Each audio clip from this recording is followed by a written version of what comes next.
While I'm on the subject of dreamers, since last night the president put forth a plan, let me just say what I said last night. That plan is a campaign to make America white again.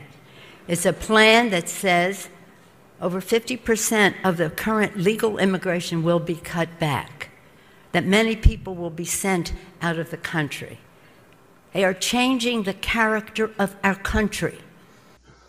Absolutely. I agree with your reading of the situation where the France and Canada cases may be the worst cases with Sweden, but overall the entire Western civilization is converging toward a takeover by leftists and by anti-identitarian. And we are currently entering a feedback loop. I believe that the US may not be totally have committed to entering it for good, but I believe that some countries like Canada and France have entered a positive feedback loop where we've let so many migrants in that there's enough migrants to eventually vote for laws that will bring more migrants in and ultimately to crash our countries, both at the economical, cultural levels, and in terms of democratic control also. So I think that we're entering a kind of a region where we cannot turn back, a region of democratic space where we will lose control of our own countries because we've let enough people with high enough birth rates that the Canada and France of tomorrow are probably Muslim countries. Look, you mentioned Trump, for example. Trump is not cutting immigration enough for any kind of long-term phenomena to stop. So yeah, you're right. The way Trump is approaching immigration, and I see it as a tendency in YouTubers recently. They are stating, like, I am opposed to mass immigration. Yeah. Let me be clear. I've been doing these calculations for months now. Moderate immigration is enough to cause a complete replacement of white populations in Western civilization for the next 1,000 years. Yeah. So if you are only opposed to mass immigration, you are standing for the eventual disappointment thinking of the kind that white people do in Western civilization, of secularist thinking, and possibly of most Christian nations, and its replacement by possibly Islamic people or Islam supporting populations. I think this is essentially what's being done currently to Western civilization. You can see it in the way they have essentially social engineered people to think of a certain wave of migrant as being refugees instead of migrant. And I believe this is part of an effort to use people's empathic concern, which are natural and which are noble, but to use this to justify further immigration laws. We've seen it with the refugee crisis. People are essentially saying we should welcome these people because they are suffering in their countries. I think that what we need to counter this argument with is to explain to people countries with high birth rate are infinite productive machine for suffering. Yeah. No matter how much immigrants you take, it's going to be the same thing in 10 years and the same thing in 20 years.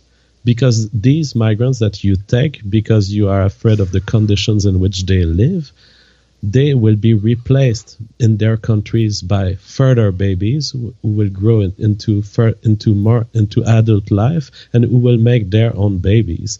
You will not stop the cycle of suffering by welcoming people into your nation. People are starting on the internet to call me a white supremacist for merely talking about demographics, about races, and about the reality that the status quo is a policy. Yeah. It's something that we chose, or we didn't choose it in the sense of voting for a party, but it was chosen in our place by the people who were elected. And it is not the only choice. There are other options. For merely raising that point, today, you are a white supremacist. Let's say that you give me your fictive situation and that I'm president of the U.S. Yes. So I would cut all form of immigration programs that are not effectively needed to reunite really close family ties, such as husband and wife. Okay. I would state that the United States is for the purpose of reproduction and survival for those people who live in it, and that we will respect all rights according to the 14th Amendment. We will respect equally all of the people who are citizens of the US, but that we would not let other people invade, and we would not listen to the suffering of people across the world. We would not let this suffering buy us our empathy, use our empathy against us to allow the reproductive invasions of America. And if this means a drop in population because people are just making 1.8 baby per couple, so be it. I will live with it for a few hundred years.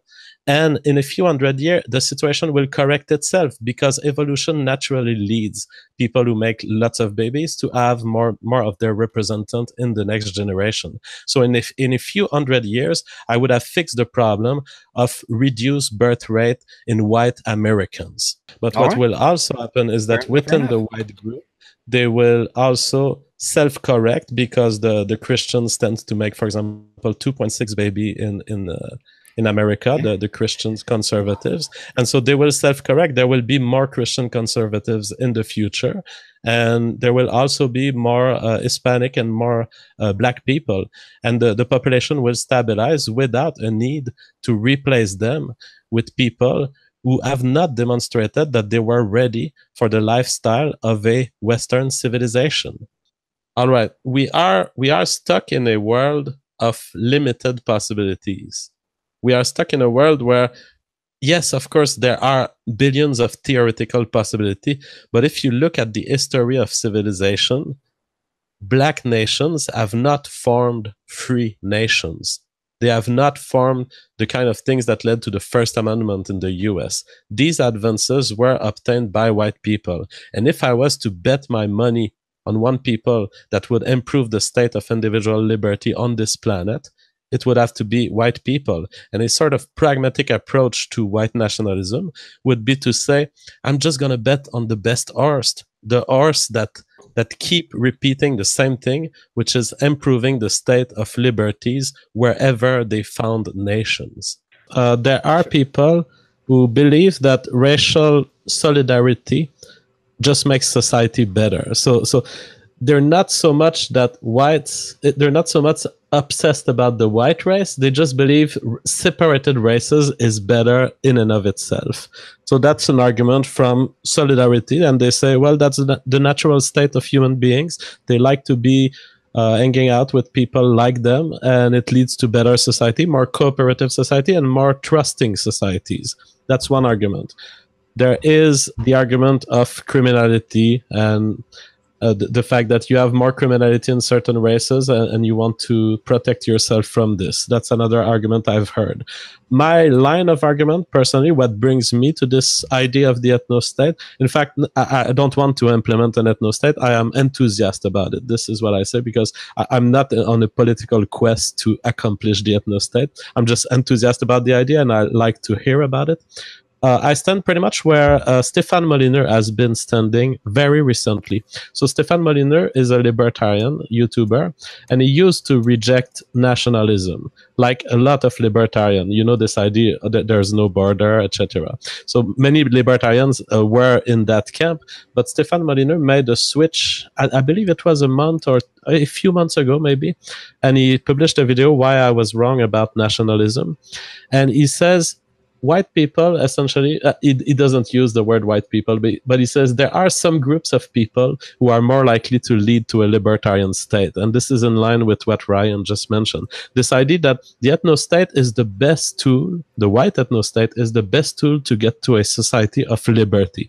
And that liberties will not advance on this planet without an ethno-state. And I would say I stand pretty much there. I think that some of the best societies in terms of constitution, in terms of legal structure, and in terms of free speech have been created by white people. And if we want a shot at a better world in terms of individual liberty, the ethno-state might be the only shot. But to me, the ethno-state is merely a tool. What I'm truly interested in is liberty. If you read through it, you're thinking, do they not understand that immigration has been the constant reinvigoration of America? This is a fight about who we are. It's not just a fight about dreamers, important as that is.